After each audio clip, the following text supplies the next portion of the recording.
A very good Saturday afternoon to you, and I hope I find you very well. On what is, well, up early this morning, and when I got up, beautiful sky, clear blue, big yellow ball, so on and so forth.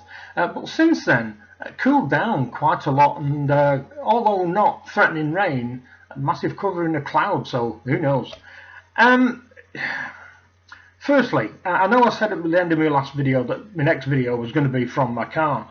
Obviously it's not. Not been too well, firstly, so really can't be arsed, so it's pointless being dishonest with you on that one.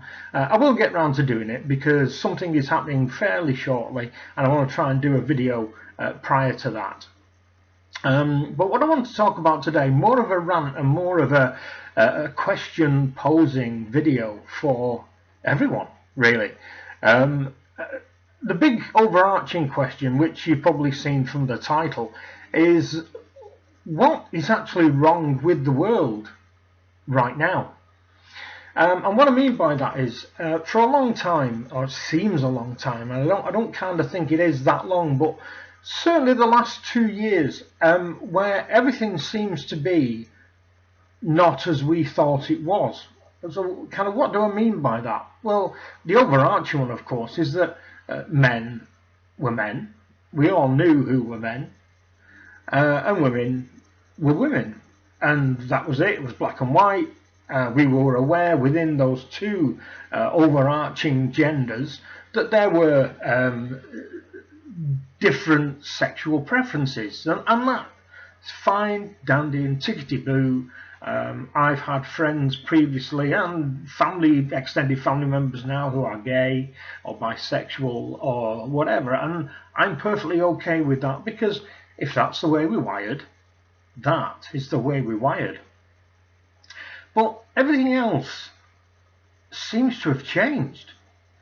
You know, we're now in a part of time where I could quite easily say, later on today, I now see myself and classify myself as a woman. And there will be no getting around that. If you were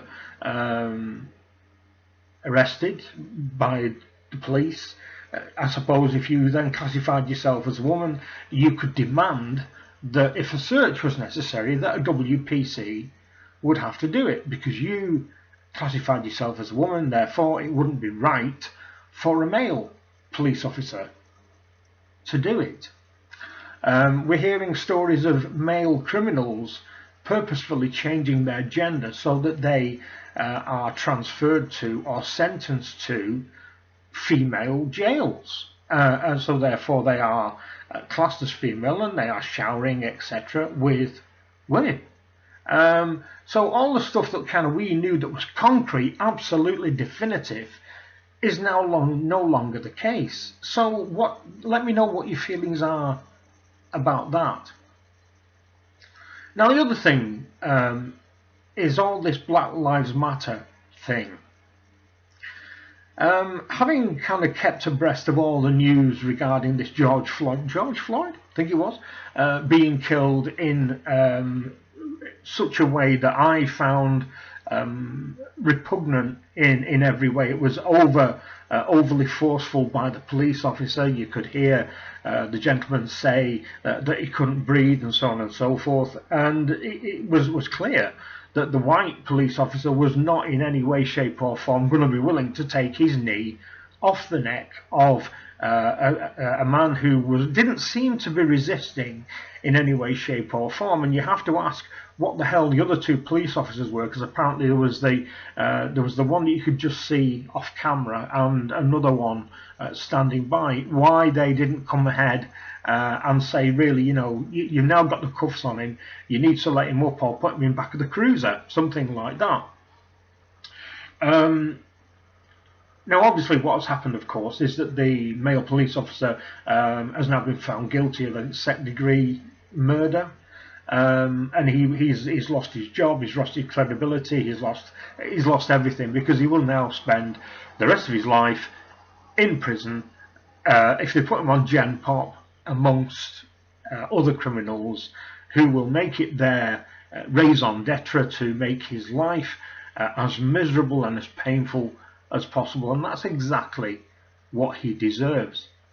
However, all this Black Lives Matter thing and now allied, it seems to have given further impetus to their beliefs, perhaps, that we've got all this taking the knee thing. I don't really understand that. Certainly here in Britain, it's actually come over here now where different groups of people have taken a knee.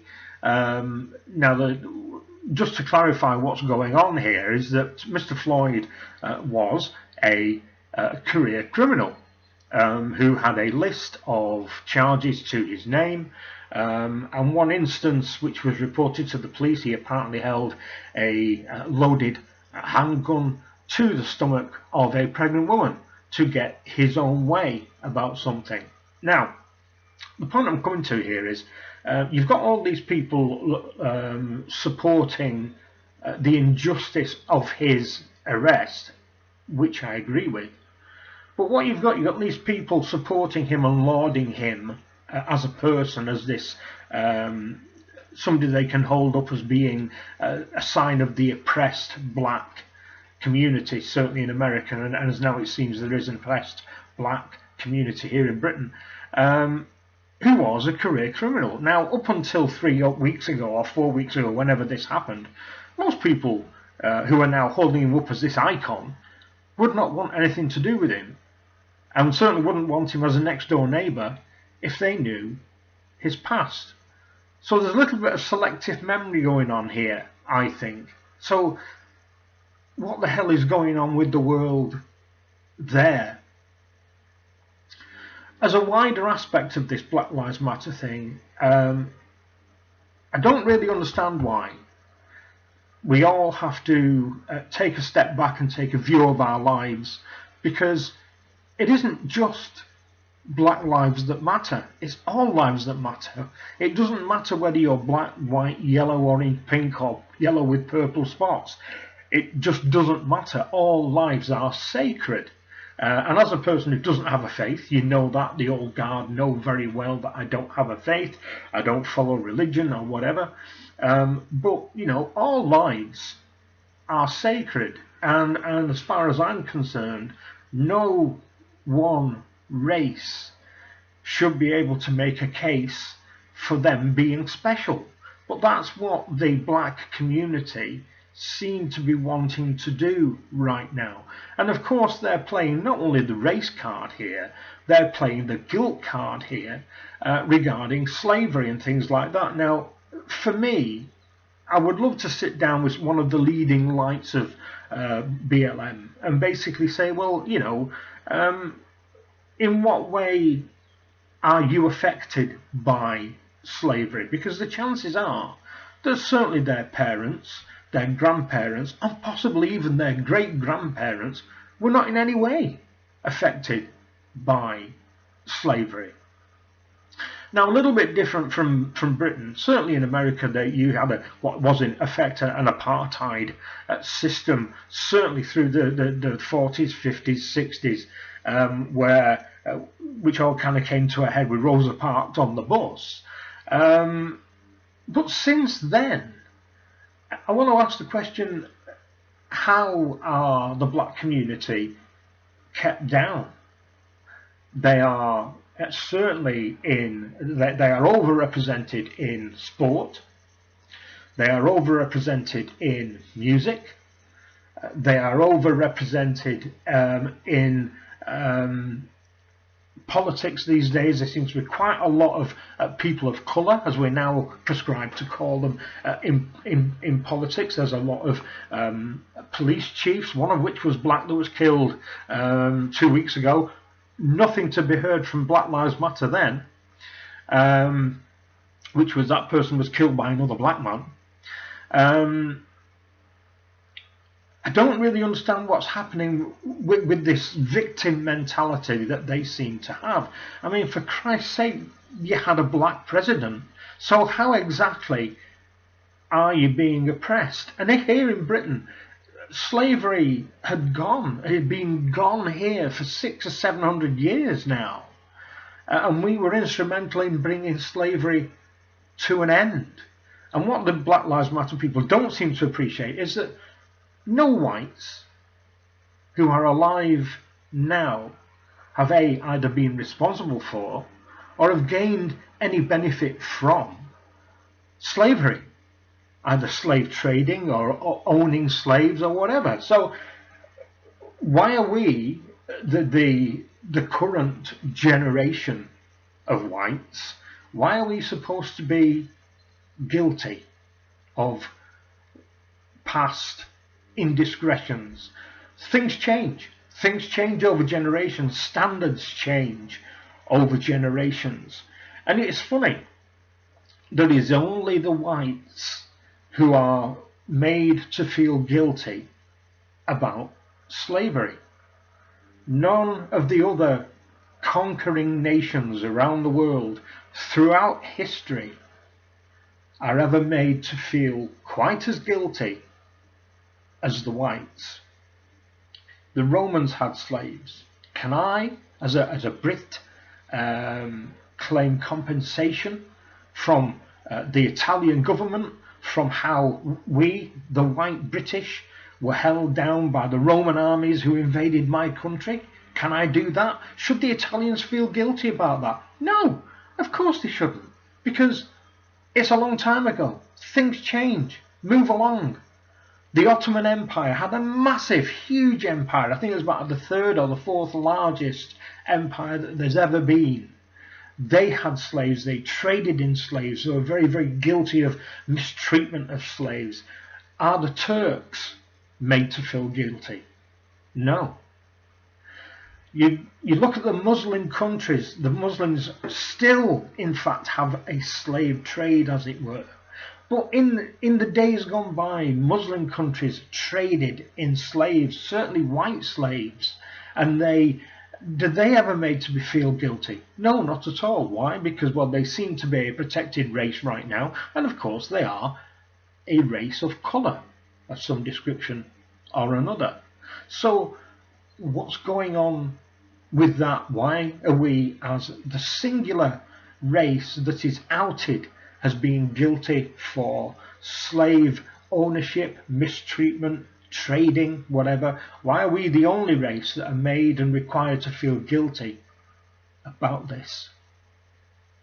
And the final thought I want to come to is, and I know it's happened in the US as well as it's happened here in Britain, what is it about the marchers that they're not marching and protesting at all? What they're doing, they're rioting. That's what they do. They are a bunch of anarchists who are only there to make life difficult and shout louder than anybody else and feel as though that they can be angry and violent and destructive without any cost coming their way. But that's not the main problem. What the main problem is the dethroning or the defacing of important historical statues and figures. The defacement of Winston Churchill here in Britain is the one that really cuts deep with me. Winston Churchill obviously was key in not only helping us win the Second World War, but he was instrumental in the upkeep of British morale during the Second World War.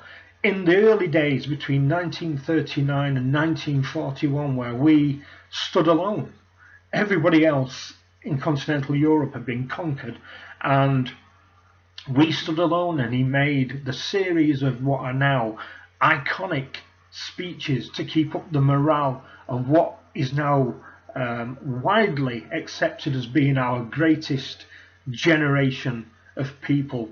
The young people who went off to war, who didn't know whether they were coming back, who truly fought for freedom, because had they not done that, we would now be speaking German.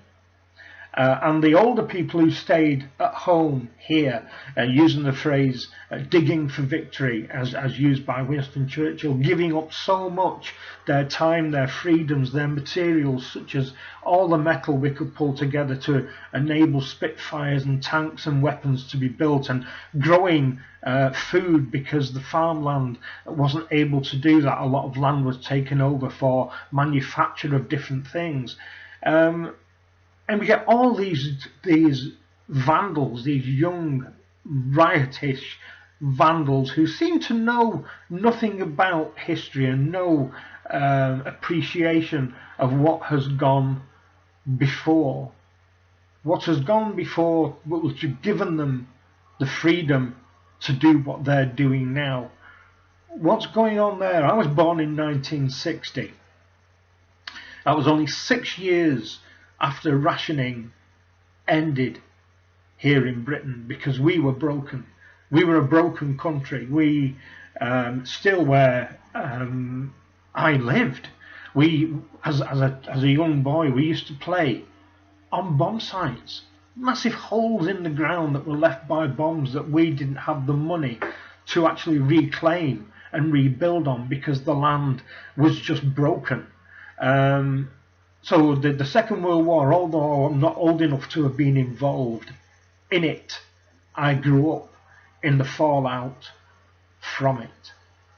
And all these young people now don't seem to understand that what they're doing, both here in Britain and in the US, is pulling down statues and historical figures that they feel insulted by. And all these people have made both my country, the UK, and the US, the great countries that they are today.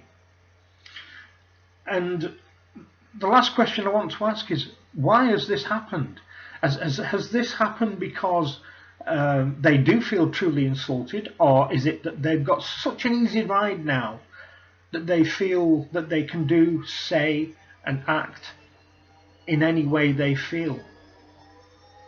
I'm just blown away by the appalling way that this current generation, people, a lot of them who've been to university and should be better educated, more mannerly than the great unwashed and ill-educated such as myself.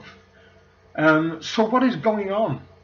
More importantly, have you got any idea how we can actually pull this back? Because if this carries on, everything that we hold dear, and everything that enabled everything that we hold dear to exist, will no longer exist. Because it appears to me that those in power, coming down from the governments right down to police forces, etc., are just letting this happen. They feel too afraid of being called a bully or a racist or a race baiter or whatever it is. And what actually is the case is that those who are rioting are the race baiters and the haters, and it is them that need to be pulled into line. But those who have the ability to do something about it should have, and indeed do have, the responsibility to do something about it,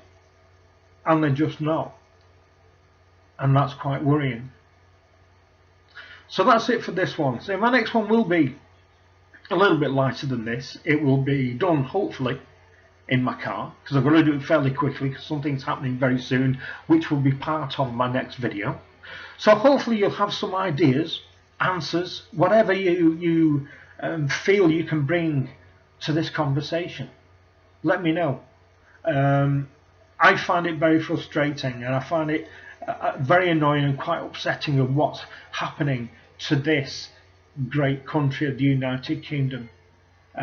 We are being fed to the dogs, and the dogs are these so-called better educated middle class, upper middle class people who have been to the fine educational emporiums here in Britain known as the great universities. So that's it for this one, people. Thanks a lot for watching. If you've stayed till the end, thank you very much indeed. Let me know what you think, and I'll speak to you again very soon. Bye bye.